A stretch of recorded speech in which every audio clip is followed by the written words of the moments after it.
Hey everyone, this is Karen Waksman, founder of Retail MBA. Today we're going to be talking about selling to the fresh market. So if you have a great product that's perfect for their stores, this training will give you some things to think about in regards to selling to them. With that said, let's get started on today's training. So let's talk about your local grocery store. The thing about selling to local grocery stores is that they're all over the place in regards to the number of stores they're responsible for. So you can say that your local grocery store is a Ralph's, right? That you are working with, say, a Ralph's grocery store, wanting to work with them, or say a city market or other types of grocery retailers that are maybe just a regional or a local store. So sometimes you even have grocery stores that you can sell to that just has one or two in your local area. And for you, that's enough and that's exciting. So today's information will be all about how the grocery category works and then figuring out some best steps for you to take in regard to generating revenue with them. So we need to figure out what kind of product you have and which one it would be good for.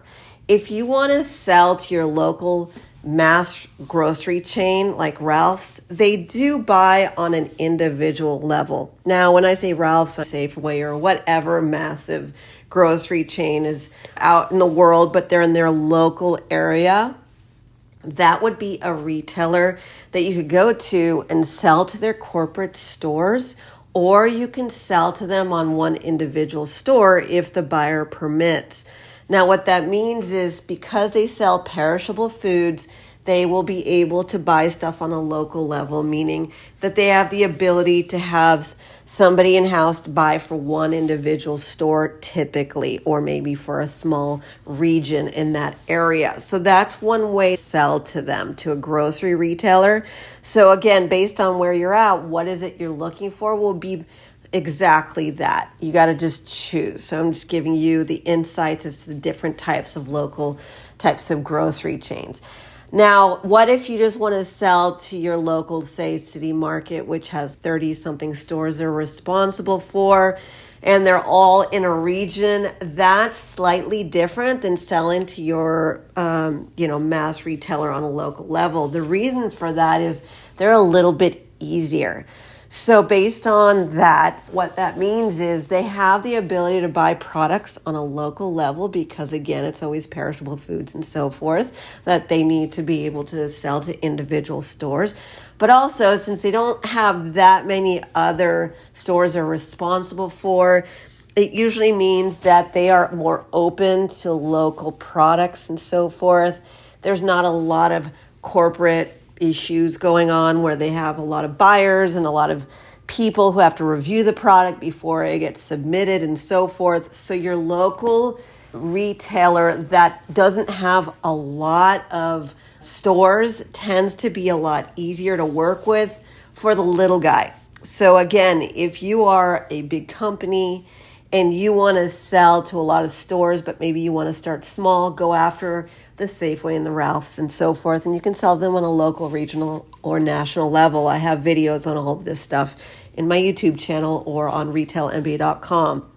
However, if you are selling groceries and you're trying to sell to your local retailer that actually isn't massively known, they have their own buyers and they're looking for new products. They tend to be more locally purchased items. They don't buy as much, obviously, but they do have a buying process and they do allow you to sell to them on an individual level or more. But generally, it's going store to store, opening up accounts for that type of retailer. Now, what if you are dealing with an individual store that's a grocery chain that you know that maybe they only own a couple stores or something like that?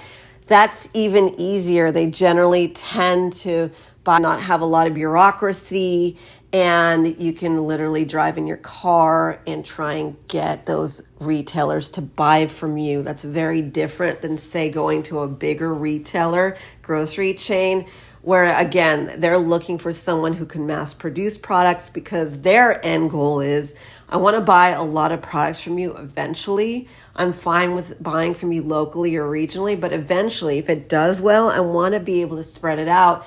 And also, I need you to have your finances in order and all that good stuff. So that's the difference in the grocery segment of things.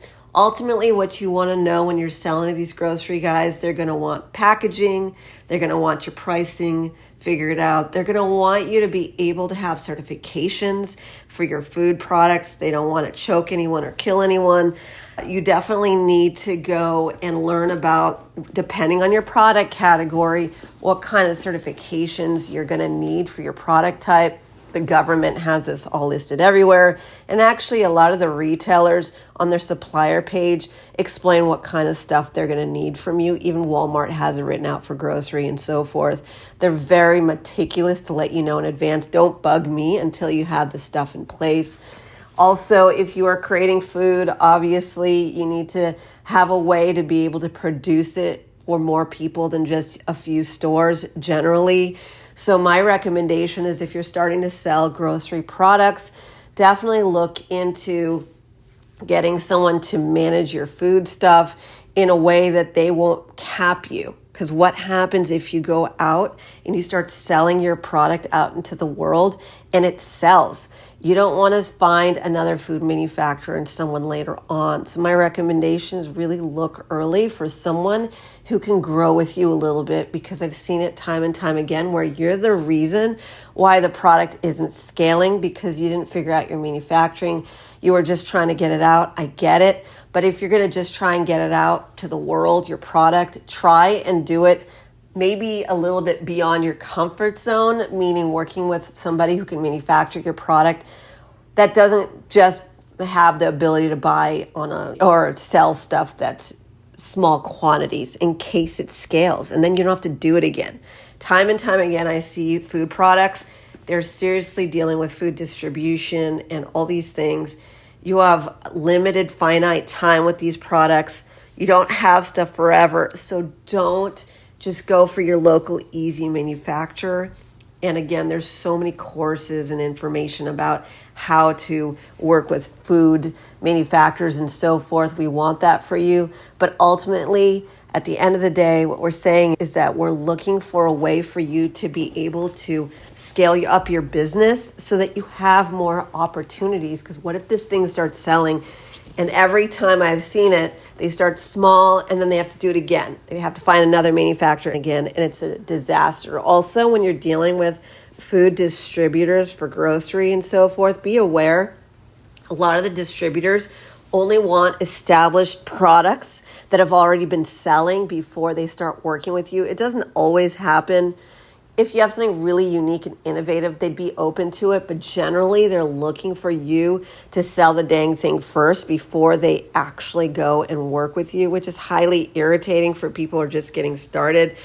So my recommendation is to get some education, get some coaching, some consulting, and to figure out how to start selling your product out there a little bit before you work with these distributors. They take a hefty fee for their efforts. Typically 20 to 30% of your money will be gone to the distributor. Yes, they have people on the street selling your products out there. However, it does require them to want to be your sales rep, essentially. That's what a distributor is, someone who's going to distribute your product out into the world. So if you're going to work with them, try and just remember that you can reach out to them today. A lot of them just won't pay attention to you until you start selling first.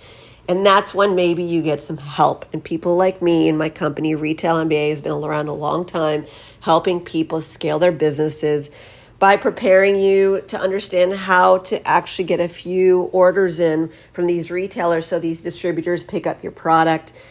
You can go directly to distributors yourself, and if they're not picking up the phone, please support yourself by getting some additional information and feedback from professionals who've been doing this for a very long time.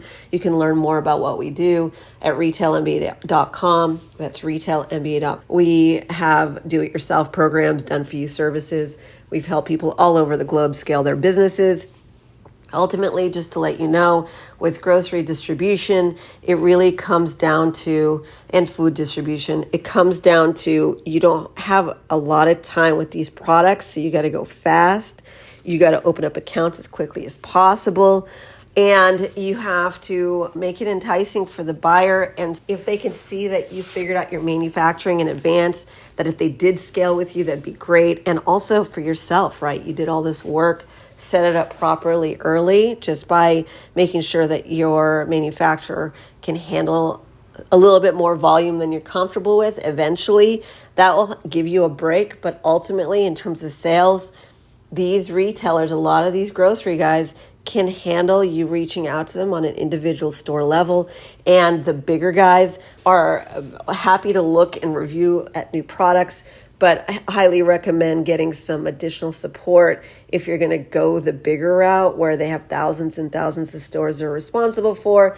That is where big baller money comes in, and you just want to make sure that you're doing things correctly. And that's where companies like ours, who are a retail consultancy and an agency, come into play, and we're happy to help you at any step. Otherwise, be on the lookout for additional videos we create on all the different categories.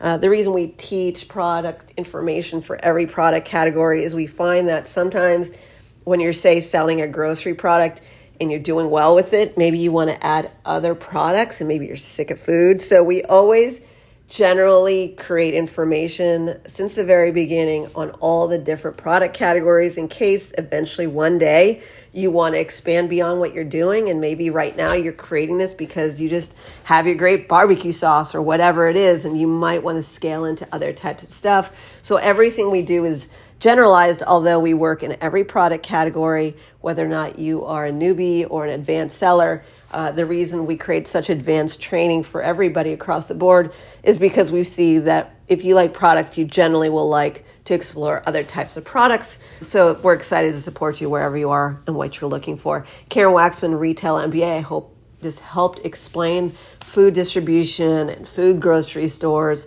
how they work, and working with distributors and the complexities of that. Thank you so much.